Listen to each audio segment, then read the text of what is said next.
Well, And to be on the other side of it, right? Like being a kid in '89 and '90 and '91, like just how you guys were describing that, how the product you made transferred that into me, and I became a fanatic. Like the same, you get what I'm like. There's not many other brands people are diehard about. Like we would like have we are. You at know like what I mean? at the IASCA Like events. that meant something. We would have a tweaking tune at the IASCA event, but it was more a party. Yeah. You know, like all these guys are coming.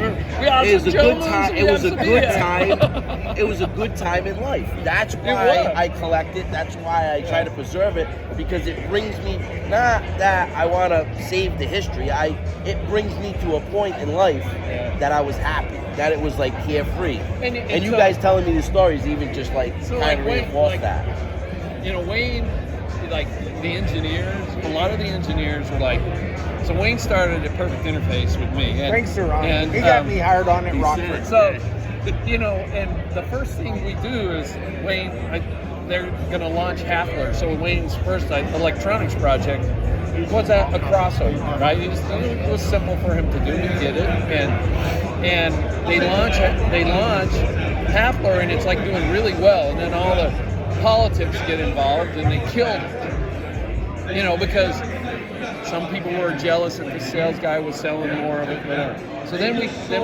Wayne, so then Wayne and we always talking about, you know, and what the product needs to go to be.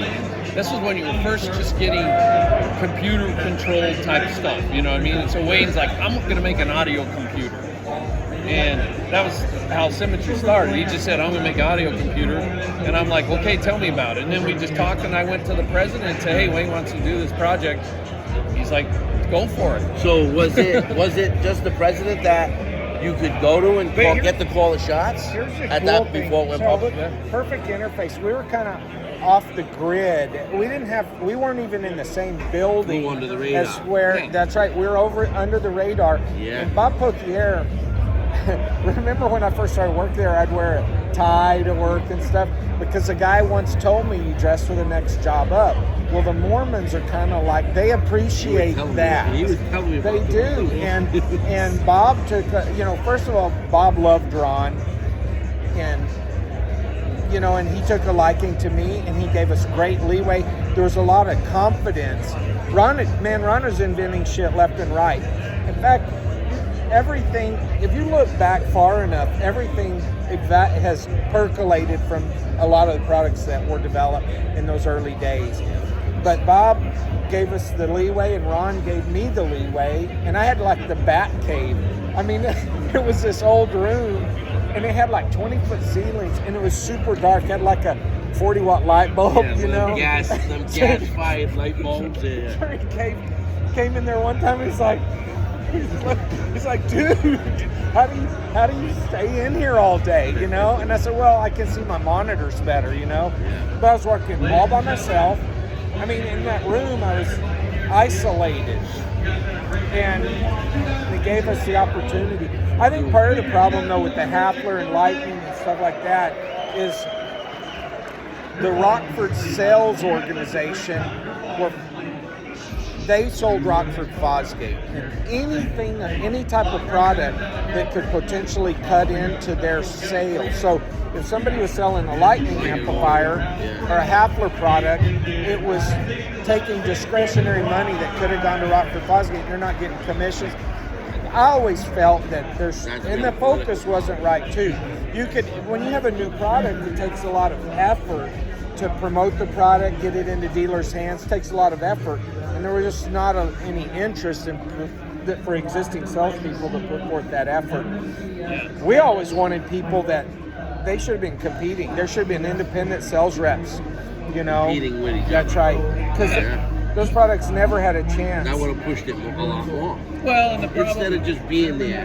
As cool as Bob was, and like Wayne said, he just gave us leeway, but there was a crisis of leadership at the top because they didn't have a big picture. They would say, oh, that's going to compete with Rockford Fosgate. Well, that's okay because it also competes with Orion and Precision Power and Linear Power. Pick somebody. Yeah, and we build it. But in the beginning, I hardly had any interaction with Bob other than when he'd peek his nose in to root around. But the other engineers, they would complain because Wayne goes, I need this, and I go, okay, I got it. He had the first digital scope. Why does he have a digital scope? Why did he get it? That went on for decades, man. I know. And then Because I didn't have to, and then later, you know, I didn't really answer to anybody except for the president. He never bugged me. Yeah. This is what it really came down to. As long as we delivered, they didn't care how it happened. And so Ron good business invented ethic. the stuff. I designed. Was a small. I had small. Come on. No, I had small products. I mean, small. Like if you look at all the product offerings, all the subs, mids, tweets, all the SKUs we had. I mean, I just did a very small percentage of that, but the products that I was working on always garnered a huge amount of media scrutiny. You know, I mean, they really got a lot of coverage. Groundbreaking. yeah, like when we pushing the launched bar. Symmetry, Yeah. the magazine came out and it had Sony, what was that, EX? Yeah, ES, mobile ES, ES. Mobile ES, Mobile and ES, Symmetry yeah. on the cover. Yeah, and they would say things like these guys would say, you know, I just came back from CS and I've seen the future and this is the future. And they would be, so every time they're listing our products, it's just elevating our stature. And I've always made a habit of promoting myself because otherwise people will take, if you don't do that, then you don't have any equity in anything. You could, if you lose your job or whatever, you don't have it. So even now, You're I mean, not everything I valuable. do, it's not an ego thing. It's just a marketing thing. Yep. But in those, A lot of people don't get that. They think it's an ego thing. But you have to root yourself into but I don't your think brand. I act egotistical. But I'm sure I did in the old days. So if you talk to Celise when I first met her, she tells you a story. I always think we're She tells me the story that is saying I was a dick. But you know, we had this bigger than life. Yeah. And you're That's right. awesome. It's like we would go to a place and we'd have like talk to the dealers or talk to the installers or talk to the competitors. Yeah. We weren't the sales guys trying to get an order. Like we were the Guys guys making the spreading Yeah. the word, you know.